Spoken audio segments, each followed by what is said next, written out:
young people are the future. They needed to show their creativity, so I tried to help them in the best way I could. That's the motivation. Hi, everyone. I'm Amy Devers, and this is Clever. Today, I'm talking to Marva Griffin Wilshire. Marva, among other things, is the founder and curator of SaloneSatellite. Many longtime listeners have heard us refer to Salone del Mobile, also called Salone for short, or Milan Furniture Fair in English. It's a major trade show that takes place in Milan, Italy, every year since 1961. Salone is the largest trade show of its kind and is widely considered to be the global epicenter of design for furniture, lighting, and all manner of home and hospitality decor. Marva founded SaloneSatellite 25 years ago as a special event within Salone that represents a showcase for young creative designers and graduate-to-be students from universities and design schools from all over the world. In its 25 years of existence, it's impossible to calculate the enormity of the impact of SaloneSatellite. It's launched thousands of careers, generated boundary and discipline-spanning partnerships and collaborations, and introduced the global design community to the profound talents and refreshing perspectives of the next generation of creativity, and vice versa. Marva was born in Venezuela, and Milan became her city of adoption when, in the 70s, she started to work in the field of design and furnishing. She began her career in PR communication at what was then B&B Italia, now B&B Italia, working with the owner and chairman Piero Busnelli. She became a correspondent in Italy for a number of Condé Nast publications, French Maison et Jardin, Vogue Decoration, American House and Garden, and American Vogue. In addition, for more than 20 years, she's been directing the international press office for Salone del Mobile, and since 2016, an ambassador of Italian design. With countless awards and accolades to her name, in May 2014, she received the very prestigious Compasso d'Oro 23 Lifetime Achievement Award. Known as the godmother of Italian design, Marva is also lovingly referred to as La Mama by the young designers she's championed.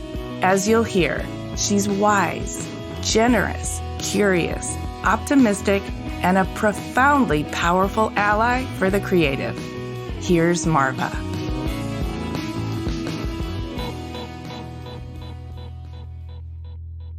My name is Marva Griffin Wilshire. I'm from Venezuela, and I live in Italy since the early 70s. It was in the university in Perugia, learning Italian. And also I was into journalism, and I wanted to write and read the right language. So then I came to Milan, and I started working in the design industry. I started working in a company that at that time was one of the most important furniture companies in Italy and maybe in the world. It was at that time B&B Italia. Now it's named B&B Italia. And then after all my career, I started working with magazines, for the Condé Nast magazines, the French Maison et Jardin and Vogue Decoration, and American House and Garden. And then I did also for Vogue, for Gourmet, Condé Nast publications in New York. And then I started organizing shows, and I ended in Salone, in the organization of the Salone del Mobile di Milano, the Milan Furniture Fair, which is the largest furniture fair in the world. I was organizing some shows there and directing all the international press, because every year we have around 5,000 journalists coming from 180 countries to attend the Milan Furniture Fair. It's a lot of work, and you are at the center of it all, and we are very grateful for your contributions. If you wouldn't mind, I would love to know a little bit more about you and your early years. If you could pull up some of the things that captured your imagination in your youth and some experiences that made indelible impressions that may have been instrumental in leading you to where you are. Since I was a child, I was always at home. I'm one of eight brothers and sisters, and five girls and three boys. And we raised with my mother, my my father and my grandmother in a large home, and there was large home, beautiful home with a beautiful garden. And I was always taking care of the, let's see, since a child, the decor of my home. I was always very much like inclined about moving around the furniture at my place, cleaning up and setting up and cutting the flowers from my Mm. mother's flower garden. And that was it. And with my pocket money, I was buying at that time, when in my very, very early, I was buying the American House and Garden. Okay. And I was so lucky at the end, while in Milan, I was named correspondent for these magazines here in Italy. So that's my story. That is a wonderful story. I'd love to ask you about cinema. I understand your father ran the 4 cinemas in your hometown and you spent the weekends at the movies. So Yeah. do you think that that kind of storytelling has played a role in your... Also, of all the many things that played a role, Yes. there's so many things involved. But the cinema was, because we were like, if we had good behavior during the week, on weekends we had free entrance to the cinemas to see a lot of movies. So that was it. It helped a lot. I'm still very interested in movies. Like the other night, I couldn't. I went to bed. It was like 5 a.m. Italian time when I saw all the Oscar ceremony. So I'm very much interested about movies, about cinema. Do you also pay attention to production design and costume design and all aspects of the creation of a cinematic endeavor? Yeah, I see. I pay attention to all what is surrounding this subject, all what's happening, the production, Yeah. the actresses, actors, what's happening, the settings, and everything. I really much enjoy it. I ask because I'm sure, and we'll get there when we start to talk about SaloneSatellite, but that's a production in and of itself that is of huge proportions, and so much has to come together. And to me, it reminds me of an Oscars or a kind of show of that scale that requires such syncopation with everybody involved in order to create this amazing spectacle that leaves a lasting impression and sets the discourse for the coming year around design. Well, yeah, it is. It's today what I'm interested, all of these, all what is happening, it's like I put them all together. Mm-hmm. So for me, it's interesting because going to the cinema, looking at a movie. There is so much things involved, and it's sometimes related to the design. I find always something that may interest me in a movie, which is related to design, or which is related to fashion, or which is related to the furniture and decoration and so on. So everything is like put together. So yes. It's interesting. It's very interesting. I think so. And that makes sense. I'd love to hear about your transition to Milan in your early career. I mean, doing PR for C&B Italia, which became B&B Italia, really immersed you in this world of Italian design. Yes, I was very, very lucky to answer. There was an ad in the newspaper that was the CEO of C&B Italia was the the very beginning of this very important company at the early 70s. And this Mr. Busnelli, who was the CEO with his partner, Cesare Cassina, he had no secretary at that time. At that time, the word assistant did not exist. Now it's assistant, but at that time, and there was a beautiful ad asking for someone who knew several languages, who was able to translate because they spoke Italian and their dialect from their region. So I got the job, and I made it. It was a very, very interesting. It was at that time all the top iconic architects that are really the design of the 50s, launching the real Italian design, were there. And Mr. Busnelli was very, I don't know if he was clever or not, but he said to me, I should not have an office, but my desk will be in his office. So he wanted me to know, to be aware of all what was happening to this company. And I was very, very lucky to sit there and see all these architects walking in with a paper, the idea of a piece of design, and then able to see all the developing of these pieces that are now iconic pieces from the early 50s. What a fascinating education. Were you just soaking it up? Did you enjoy that aspect of it? Of course, that was this is the reason why I'm able to do what I'm working now, because I learned so much about all these major designers that are now, there are very few that are, thank God, they are alive. Like Gaetano Pesce, who I'm sure you have known. He lives in New York. He's 86 years old, and he's still around doing fantastic things.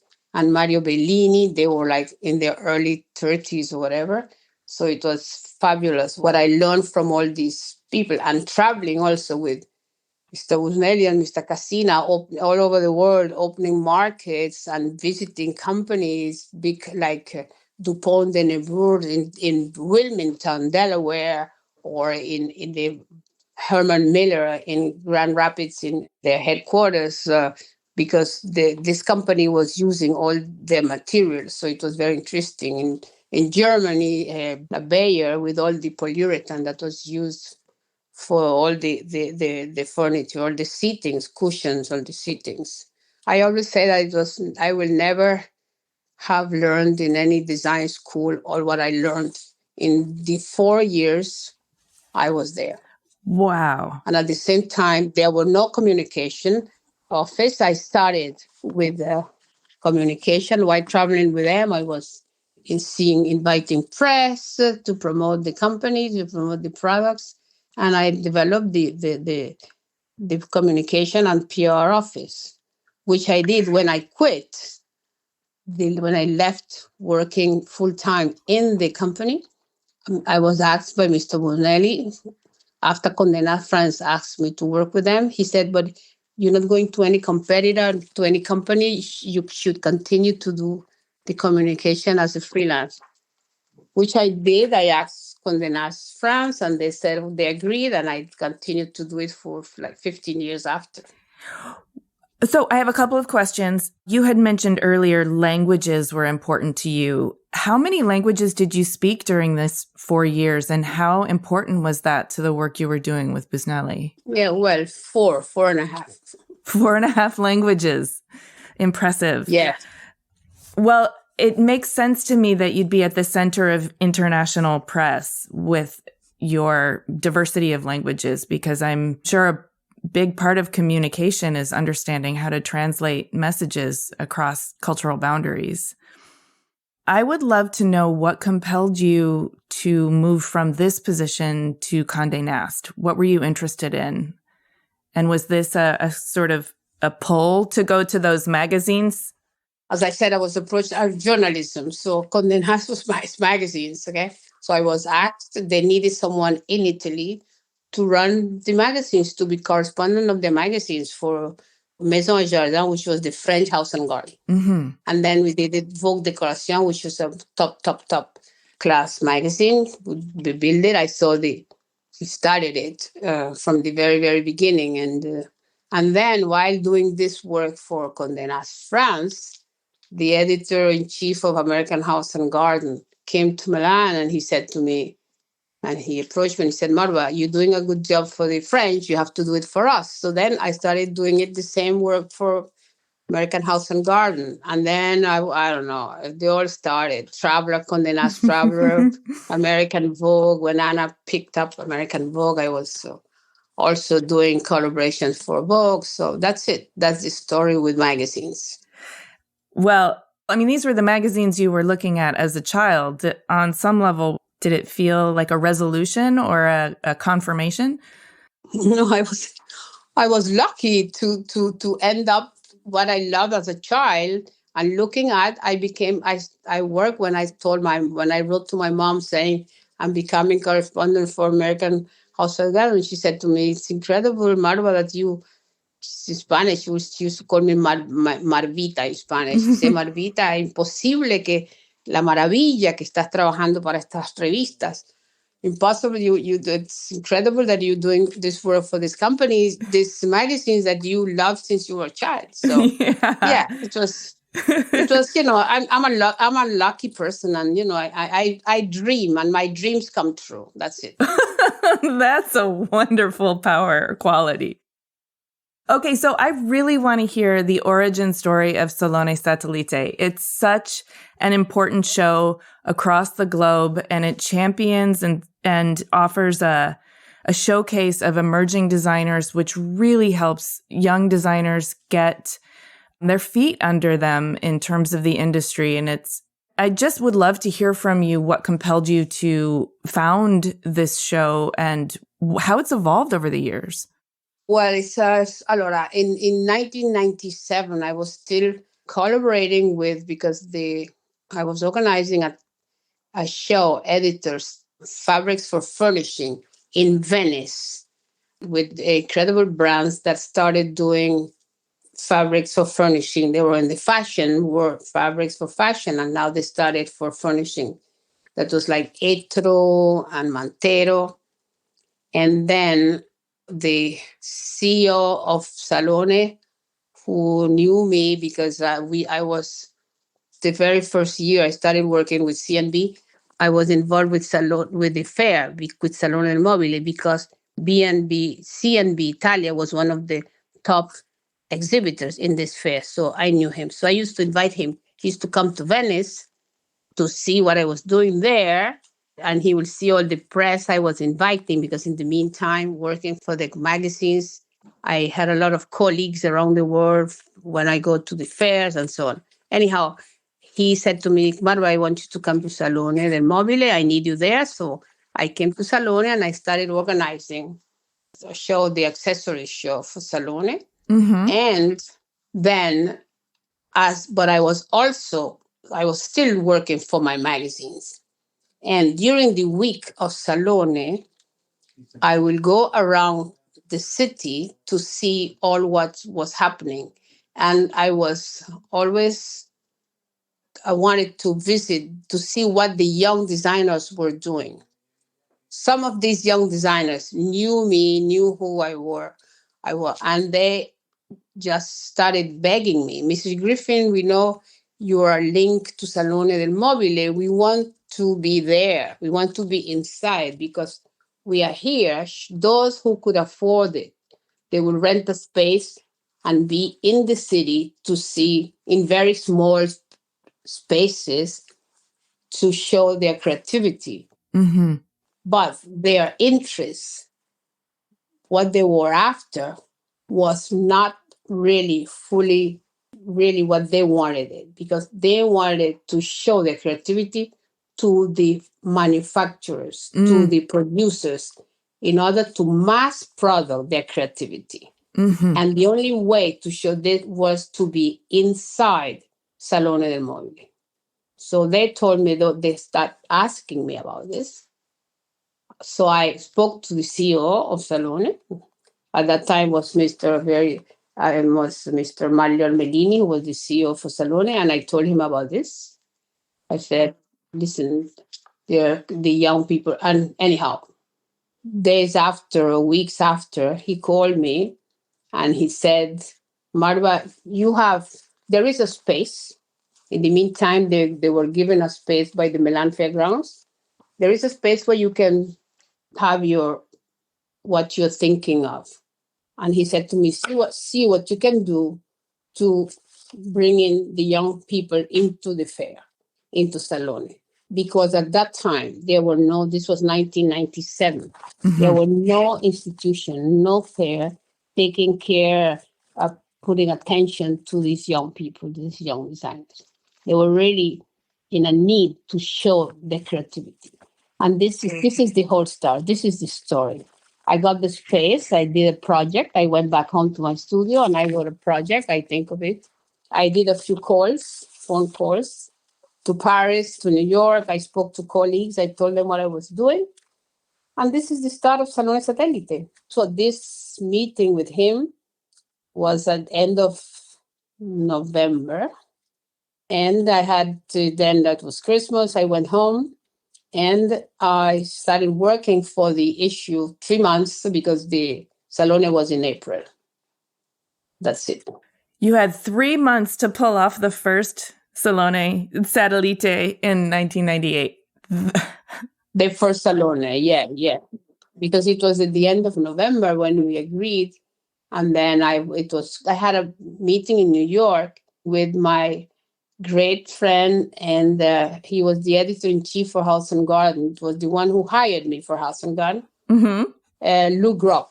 And I spoke to Lou, and I told him, and I said to him, I'm going to start doing this for young designers, and I would love to maybe invite schools because maybe they will be bringing the graduates to come to Salone to participate. And they will be the ones, once graduated, they will come to SaloneSatellite. And he said to me, Marva, you know what? We have a reportage in House and Garden with the Parsons School of Design. Mm. And he put me in touch with Tony Whitfield, who at that time was running the. So Parsons was one of the first schools I invited. I was in New York and I had the time to speak to him. When I got back to Italy, I told Mr. Armelini what I was going to do with the schools, and that's the start of it. I'm so happy to hear that story. I had the really good fortune of being in Satellite 2 years later in the April 2000 Satellite with Rhode Island School of Design. I exhibited my work with fellow students. Okay. In 1998, I had 8 schools. And one of the international was Parsons from New York, and like German and then Italian schools. But anyhow, in these 24 years of Salone, I have more than 350 international schools from all over the world. Wow. And they're still asking, some of them, when they come to know, they're still asking to participate because they are invited. And I give them a free space to participate in order to bring along a selection of their graduates to be who work on a project or separately or a common project, and to show their creativity, and they see all what's happening in the fair, in Salone del Mobile. They go around to visit all the pavilions, all the exhibitors. And once graduated, they are coming back to SaloneSatellite as an exhibitor themselves to show their creativity. And it is a foundational, door-opening, community-building experience that absolutely helps to, I think, speaking from the position of a young designer as I was in 2000, it just helps to understand the landscape of global design so much more intricately. But not only that, but to feel a part of it and to make friends who are also engaged in it. It's a really, really important experience. This is very interesting because you have all these Japanese with American and Italians with Koreans. It's very, very interesting because the many schools, they all get together, they're there, and they exchange. From there, they start are working together with a partnership soon after, which they continue. So it's interesting for them. Well, I want to thank you for that. And now, 25 years later? This year, yeah. I am now faculty at Rhode Island School of Design, and RISD's exhibiting again at Satellite.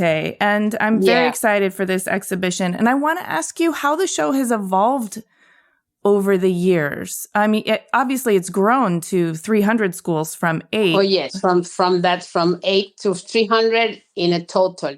Every year I have SaloneSatellite has a subject. And last year the subject was the schools. It was the name was Building Design Schools and Universities, Building the Impossible. Okay? So it's going to be very, very interesting. Everyone is very excited about this. And so we have also Royal College of Art. And this year we have 22 schools coming. Amazing. I want to ask you personally, I mean, this is an enormous contribution to the design world and to emerging designers, but What personally matters most to you about this whole endeavor? And it's an incredible amount of work and work that you've nurtured and cultivated for 25 years. What is most important to you, Marva, about this? Listen, Emmy, time runs so quickly. So for me, 25 years, 1998 for me was yesterday.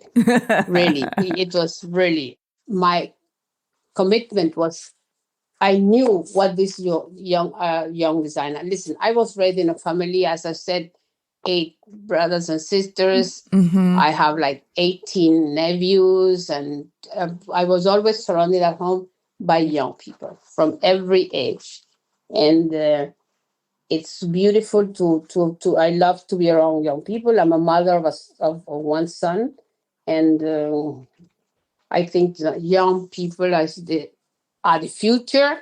They needed to show their creativity, so I try to help them in the best way I could. That's it. Wow. That's the motivation. That is beautiful. Thank you. And you've been doing this for a while, but you sound younger than most in terms of your energy, enthusiasm, and passion. I want to ask you we talked earlier about how all of these things influence your languages, cinema, your interest in rearranging furniture and arranging flowers, all factors into your overall creativity. And throughout your career, you've exercised your creative agency with regard to communication, curation, building a platform, this Satellite, and cultivating its importance and prominence. How would you mentor someone who aspires to something similar as you, but maybe in another industry? First of all, for me, I'm a very curious person, okay? Okay. I want to see everything. I would love for the day to have the working day instead of, I say, 10. I come into my office at 9:30. Maybe I have a break because I live close to my office. I go home for lunch. If I don't have a working lunch appointment, which happens like weekly, 2 or 3 times in a week. Mm-hmm. And then I'm here till 7 because of the timing, with New York or with Australia, Japan, and Seoul. Now I have to stay here. But anyhow, I'm very, very much involved I want to see all what is happening. And living in a city like Milan, who gives the offer is incredible. Even though you while you're here and you don't know where to go, you will say, "Oh, what should I do here?" Mm-hmm. I have, I'm very interested in music. I'm a subscriber of a pro of concerts at La Scala. I want to see all what is happening with art. I have great friends. I go, So I enjoy. I'm a golfer when I have. You're a golfer. I love it. So on weekends, I don't practice it that much because I have a replacement on my left knee. So sometimes I do it, but I used to a lot. I am very proud to say that I have quite a lot of cups that I won in tournaments. I love learning this about you. So, I have I must say, for me, I love the way my life and so on. I try to enjoy myself. It sounds like it. I'm having some envy here. I would love to live a few days in your shoes or in your world, at least. You've also described yourself as optimistic, and it does sound like your optimism kind of keeps you buoyant with energy for these things that you're curious for and for the work that you do. Yeah, I will always go ahead. I just do it. If you can, if it doesn't work, try again. That's my motto. Have you ever been in a state where your optimism has been shaken? And if so, how do you recover? How do you bring yourself back? Of course, not everything is beautifully every day. You have ups and downs. But I try to stand up again. That's it, as I said. If it doesn't work today, and I think that tomorrow it will. So that's it. Sometimes it works. Of course, sometimes I'm down, but I try to be more positive in life. So you've been interviewed a gazillion times over the years. And I'm wondering now that this particular interview is going to go out to the listeners in your own words and in your own voice, is there anything we haven't covered that you want people to know about you, that you want to share? I should say a word in Italian. Basta. You know what basta means? No. Basta. It's enough. Enough. Okay. It's enough. It's so there's always, there are some nice in the interviews. I don't know if you read what came out last year, the Pin-Up magazine. Yes, you saw that? Yes, I read that. That was a great interview, I thought. That Michelle Wilkinson from the Afro-American Museum in Washington. She was very nice, very clever. She interviewed me, and we became friends. And she wanted everything. And she ended saying that I should write a book, and I said, no. Why should I write the book? She said, Marva, you have to do it. Yes. Well, I do want to let you know, Marva, people are more interested in you and your personal story than you might believe. And I'm really grateful for you being here today and sharing so much of your story. For those of us that are visiting Milan for Design Week this year, in addition to SaloneSatellite and Salone del Mobile, what else should we be paying attention to? What would you like to highlight? There will be our show, an exhibition on SaloneSatellite. It's called Universo Satellite, SaloneSatellite Universe. And the curator is this design critic, Beppe Finesse. It will be in Triennale di Milano. Triennale is considered the design museum. It's the design museum and many other things for the city of Milan. So it's going to be there, opening on Tuesday, 16th. They should come all. They should visit Salone del Mobile in Rome, where you were there with your school, because we have more than 400,000 visitors, retailers, architects, all the people involved in this design world coming from abroad wants to visit Salone del Mobile. We as press, because I also running the press for Salone. I traveled since November with the president, Maria Porro, who is for the first time the president of Salone, and is a young woman, lady of 40 years old with 3 children, and she's running her family. Her grandfather, one of the founders of Salone del Mobile 62 years ago. And with her, we traveled, and the general manager, we traveled to more than 14 cities in the world, from Shanghai to Paris, London, Copenhagen, Berlin, Miami, Toronto. I was alone in Toronto, then Dallas, New York. And then I did last week I was in Madrid. And now Saturday I'm heading to South Africa, Johannesburg and Cape Town, where I have conferences in 3 universities to addressing the students there.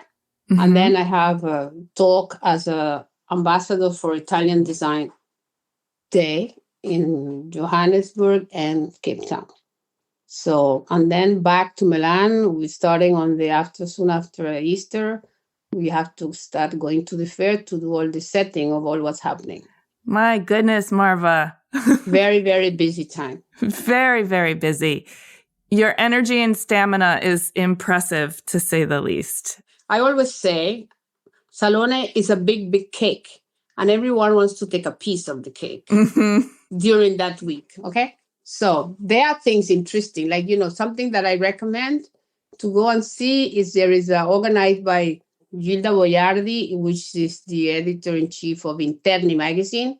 She puts together at the University Statale, you will find it in the guide that is giving all over, a very, very interesting program of inviting architects doing installations. Very, very interesting. That's very, very important to see.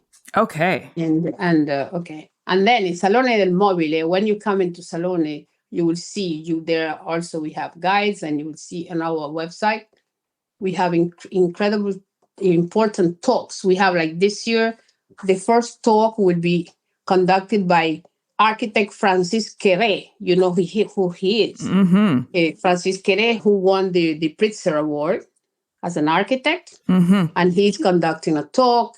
Then we have the Japanese architect. Then we have the director of the Design Museum in London. Every day from Wednesday, we have this program at 11. And then in the afternoon, we have our top Italian architect, maybe Mario Bellini, who also is one of the iconics. He's 89 years old. Man. And he will be giving a message to all these youngsters about his career, because he has been a designer, very, very famous with Casina, B&B Italia, several. And he's an architect, also doing great things. Yes. This will be SaloneSatellite. And then we have the award ceremony on Wednesday that is presided by the president, is Paolo Antonelli from MoMA. Yes. And we give an award to the young designers, and the jury will decide who is the winner.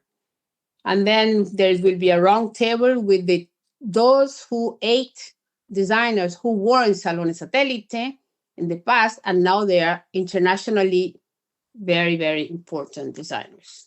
And the last talk will be with Nasir Casamalis, who owned this company Luminaire in Miami, but he is an incredible person, and he also will deliver a message to all these young designers related to marketing, how to approach the market with their designs and their creativity.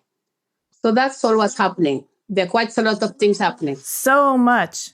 All very nutrient dense. So you're supporting these young designers in so many ways, not just through getting them exposure to the international manufacturers, but also to the whole global design community. But you're also creating opportunities for education and exposure to lifelong careers. And I just want to thank you from the bottom of my heart for the work that you're doing, Marva, and for the contributions you've made. This is really important, and I'm grateful. So thank you for sharing your story, and thank you for talking with me today, and good luck with all of your very, very busy schedule. And I hope I get to meet you sometime soon. Thank you. Yeah, thank you so much. This has been amazing. Thank you. All the best. Ciao, ciao.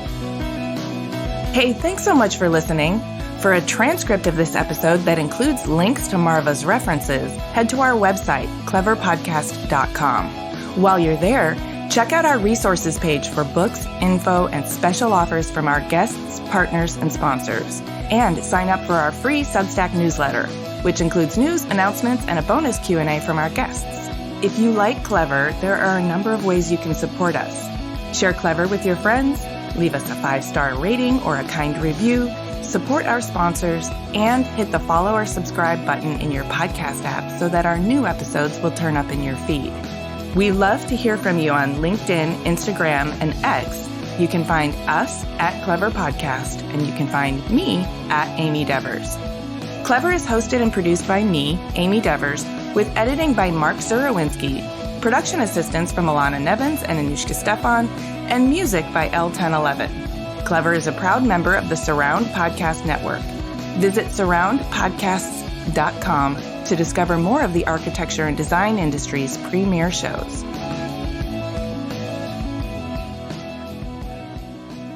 If it doesn't work, try again. That's my motto.